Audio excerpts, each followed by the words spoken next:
सभी को सुबह का सुप्रभात। मैं पंकज जैन, सहायक प्राध्यापक विधि BCS government PG college Dhamtari. आज मैं विधि भाग 1 द्वितीय सेमेस्टर के छात्र छात्राओं को उनके पाठ्यक्रम हिंदू विधि के अंतर्गत एक महत्वपूर्ण topic source of Hindu law, Hindu विधि का अर्थ, हिंदू विधि का स्वरूप और हिंदू विधि के जो स्रोत है उनके बारे में प्रकाश डालूंगा। सर्वप्रथम हम जान लें कि हिंदू विधि क्या है। हिंदू विधि बहुत ही प्राचीन विधि है।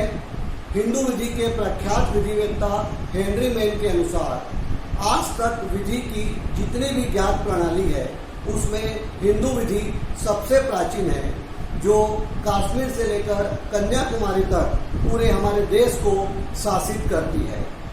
हिंदू विधि बहुत ही प्राचीन विधि है, बहुत ही समृद्धशाली विधि है। प्राचीन विधि की तुलना में आज यदि देखें तो हिंदू विधि का स्वरूप अब बदल गया है। अब हिंदू विधि के अंतर्गत केवल भरण पोषण, उत्तराधिकार, विवाह तक की हिंदू विधि सीमित नहीं है, वरन विभिन्न प्रकार के अधिनियम भी पारित किए जा चुके हैं। यदि आज हम कहें कि हिंदू विधि का प्राचीन स्वरूप लगभग समाप्त हो गया है तो यह बात सच है, और आज हमारे सामने जो विधि है वो हिंदू विधि का आधुनिक स्वरूप है। हिंदू विधि की परिभाषा के बारे में मैं बताना चाहूँगा।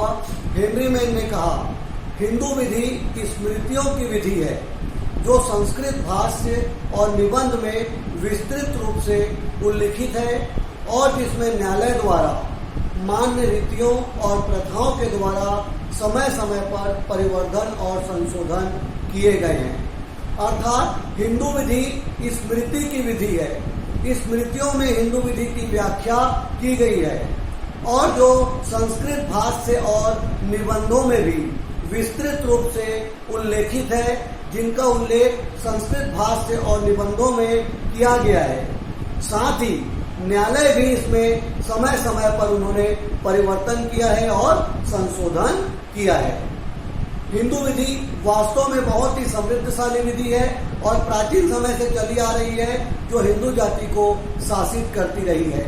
यद्यपि आज हिंदू विधि का प्राचीन स्वरूप लगभग समाप्त हो गया है और आज हमारे सामने आधुनिक हिंदू विधि अस्तित्व में है। अब हम देखेंगे कि हिंदू विधि क्या स्थानीय विधि है। वास्तव में हिंदू विधि स्थानीय विधि नहीं है। हिंदू विधि is not a lex loci, मतलब हिंदू विधि स्थानीय विधि नहीं वरन व्यक्तिगत विधि है। एक हिंदू स्थानीय विधि का मतलब ऐसी विधि जो किसी निश्चित स्थान या प्रांत में लागू होती है। एक हिंदू भारत के एक कोने से दूसरे कोने में चले जाए, वह अपनी हिंदू विधि से ही शासित होगा, न कि नए स्थान की विधि से। अतः स्पष्ट है कि हिंदू विधि स्थानीय विधि नहीं है। इसे केवल एक निश्चित प्रांत या स्थान में बांधा नहीं जा सकता, वरन हिंदू विधि एक व्यक्तिगत विधि है। एक हिंदू संसार के एक कोने से दूसरे कोने में चले जाए, वो हिंदू विधि से ही शासित होगा। हालांकि पार्वती बनाम जगदीश के मामले में कहा गया, यदि कोई हिंदू अपना स्थान त्यागता है तो वो चाहे तो नए स्थान की विधि को स्वीकार कर सकता है। ऐसी स्थिति में उस पर नए स्थान की विधि लागू होगी। सामान्यतः हम कह सकते हैं हिंदू विधि स्थानीय विधि नहीं है वरन व्यक्तिगत विधि है। अब हम जाएंगे कि हिंदू कौन है। हिंदू वह है जो जन्म से हिंदू माता पिता से पैदा हुआ है या उसके माता पिता में से एक जन्म के समय उसके हिंदू थे। यहाँ तक कि यदि कोई हिंदू अपना धर्म परिवर्तन कर ले, यदि कोई दूसरा जाति का व्यक्ति हिंदू धर्म को अपना ले तो भी वह हिंदू माना जा सकता है। अतः दोनों बातें सत्य हैं। हिंदू वह व्यक्ति है जो जन्म से हिंदू है या जन्म के समय उसके माता पिता में से कोई एक हिंदू था, उसका लालन पोषण हिंदू जाति के तौर पर हुआ है, या जैन, बौद्ध, सिख, आर्य समाज, लिंगायत, जिनका अलग अलग धर्म है लेकिन जो हिंदू जाति के अंदर शासित होते हैं वो हिंदू माने जाते हैं। और यहाँ तक कि यदि कोई दूसरे धर्म का व्यक्ति धर्म परिवर्तन करके हिंदू हो गया तो भी वो हिंदू माना जाएगा। अब मैं ये बताना चाहूंगा कि हिंदू विधि की प्रकृति और स्वरूप क्या है। तो सबसे पहली बात तो यह है कि हिंदू विधि की उत्पत्ति वेदों के द्वारा हुई है, अतः हम कह सकते हैं कि हिंदू विधि दैवी उत्पत्ति है। हिंदू विधि ईश्वर द्वारा प्रदत्त है। हिंदू विधि की प्रकृति के बारे में मैं दूसरी बात कहूंगा कि हिंदू विधि धर्म और दर्शन पर आधारित है। विधि को धर्म से अलग नहीं किया जा सकता। चोरी करने पर दंड मिलेगा, लेकिन उसमें परलोक में उसके नरक भी भुगतना पड़ेगा। अतः यही मान्यता है कि हिंदू विधि धर्म और दर्शन पर आधारित है। इस प्रकार हिंदू विधि की प्रकृति के बारे में भी हम कह सकते हैं कि वह ईश्वर प्रदत्त है, समय समय पर प्रथाओं द्वारा विकसित भी हुई है और हिंदू विधि धर्म और दर्शन पर आधारित है। अतः अभी तक मैंने आपको हिंदू विधि का अर्थ, हिंदू विधि की परिभाषा, हिंदू विधि की प्रकृति और स्वरूप और यह बताया कि हिंदू कौन है और क्या हिंदू जन्म से होता है या बनाया भी जा सकता है। प्रारंभिक विवेचना के बाद अब मैं आपको हिंदू विधि के प्रमुख स्रोत के बारे में बताऊंगा। Various source of Hindu law. Hindu विधि के स्रोत को दो भागों में बांट सकते हैं, पहला प्राचीन स्रोत, दूसरा आधुनिक स्रोत। चूंकि यह बहुत लंबा अध्याय है, अतः मैं इसे दो भाग में बताऊंगा। आज मैं आपको हिंदू विधि के प्राचीन स्रोत के बारे में बताऊंगा और दूसरे भाग में हिंदू विधि के आधुनिक स्रोत के बारे में बताऊंगा। तो हिंदू विधि के चार प्राचीन या मूल स्रोत हैं। हिंदू विधि के चार प्राचीन या मूल स्रोत, पहला वेद श्रुति, दूसरा स्मृति, तीसरा भाष्य निबंध और चौथा प्रथा या कस्टम। अब हम देखेंगे पहला वेद। हिंदू विधि का सबसे पहला स्रोत है वेद। हिंदू विधि के जितने भी स्रोत हैं उसमें सबसे प्रमुख स्थान यदि किसी को प्राप्त है तो वह वेद को प्राप्त है, क्योंकि वेद ईश्वर के डायरेक्ट शब्द है, ईश्वर के साक्षात शब्द हैं। प्राचीन समय में ये मान्यता थी कि ईश्वर ने जो कुछ कहा उसे ऋषि मुनियों ने सुनकर लिख लिया। अतः ईश्वर के श्री मुख से निकले हुए शब्द ही वेद कहलाते हैं। क्योंकि वेद में जो भी लिखा गया है वो साक्षात ईश्वर की वाणी है, साक्षात ईश्वर के शब्द है, अतः उसकी प्रामाणिकता के बारे में कोई संदेह नहीं किया जा सकता। इस प्रकार वेद में हमारे पूर्वजों की धार्मिक मान्यताएं, उनकी परंपराएं, उनके रीति रिवाज, उनका रहन सहन, उनके आचरण के बारे में विस्तार से वर्णन किया गया है। अतः यह कहा जाता है कि चूंकि वेद साक्षात ईश्वर की वाणी है, ईश्वर के शब्द है, श्री मुख से निकले हुए शब्द हैं, अतः वेद को हिंदू विधि का सबसे महत्वपूर्ण स्रोत माना गया है। दूसरा स्मृति। वेद के बाद दूसरा प्रमुख स्रोत है स्मृति। स्मृति अर्थात जिसका स्मरण किया गया हो।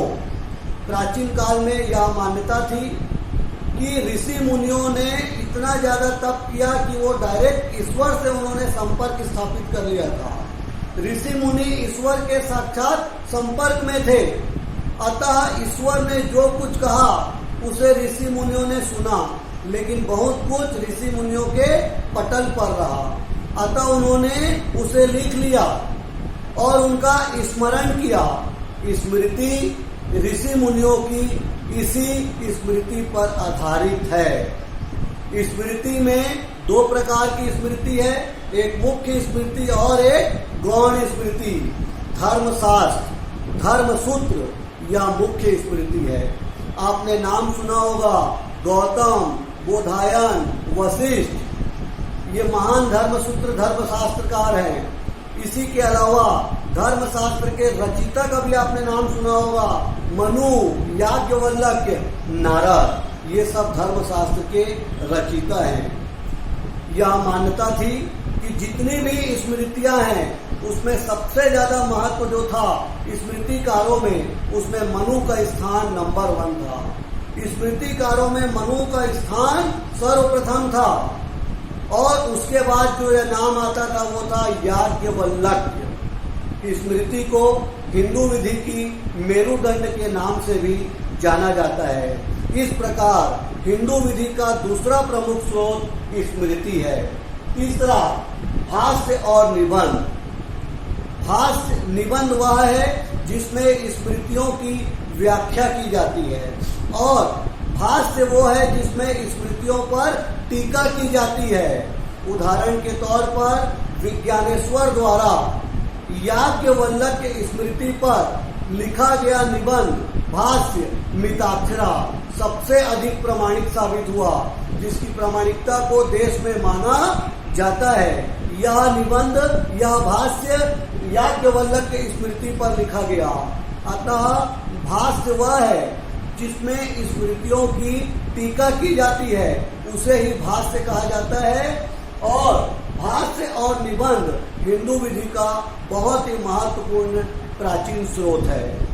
चौथा, प्रथाएं, कस्टम। प्रथाएं, आप देखे होंगे कि प्रथा, जब किसी परिवार में कोई एक चीज का अनुसरण पहले 2 लोग करेंगे, उसको देख के 10 लोग करेंगे, उसी चीज को देख के 100 लोग समाज के लोग करने लग जाते हैं, तो एक तरह से वो प्रथा बन जाता है। यदि हमने गांव के किसी पगडंडी का उपयोग किसी एक व्यक्ति ने किया, उसको देख के 10 लोग वहां से जाने लगे, फिर उसको देख के 100 लोग वहां से जाने लगे, तो एक तरह से वह पगडंडी आम रास्ता बन जाता है और लोग उसका उपयोग आम रास्ते के रूप में करना प्रारंभ कर देते हैं। अतः हम कह सकते हैं समान परिस्थिति में मनुष्य के आचरण की एकरूपता को प्रथा कहा जाता है। ध्यान से समझिए, समान परिस्थिति में मनुष्य के आचरण की एकरूपता को प्रथा कहा जाता है। एक मामले में प्रिवी काउंसिल में कहा, कलेक्टर ऑफ मोतूराम लिंगन के मामले में जो अलिखित प्रथा है ना, वो लिखित कानून के समान ही प्रमाणित मानी जाती है। प्रथा का यह गुण है कि वो निरंतर होना चाहिए, युक्त होना चाहिए, लोक नीति के विपरीत नहीं होना चाहिए, अपरिवर्तनशील होना चाहिए, निश्चित होना चाहिए और स्वेच्छा से उसका पालन होना चाहिए। इस प्रकार प्रथा वह है जो कानून नहीं है, लेकिन फिर भी प्रथागत कानून के रूप में प्राचीन समय में मान्य था और समाज के द्वारा उन प्रथाओं को मान्यता दी जाती थी। अतः हिंदू विधि के प्राचीन स्रोत के रूप में प्रथा या कस्टम का बहुत ही महत्वपूर्ण स्थान है। इस प्रकार आज मैंने प्रथम पाठ के अंतर्गत आपको हिंदू विधि का अर्थ, हिंदू कौन है, हिंदू विधि के स्वरूप के बारे में विस्तार से प्रकाश डाला और साथ ही हिंदू विधि के जो प्राचीन स्रोत हैं, हिंदू विधि के जो मूल स्रोत हैं, उसके बारे में मैंने आपको प्रकाश डाला। इसके बाद के जो पाठ है उसमें मैं आपको हिंदू विधि के आधुनिक स्रोत के बारे में बताऊंगा, जिसमें न्याय, साम्य, सद्विवेक, विधायन और न्यायिक पूर्व निर्णय आते हैं।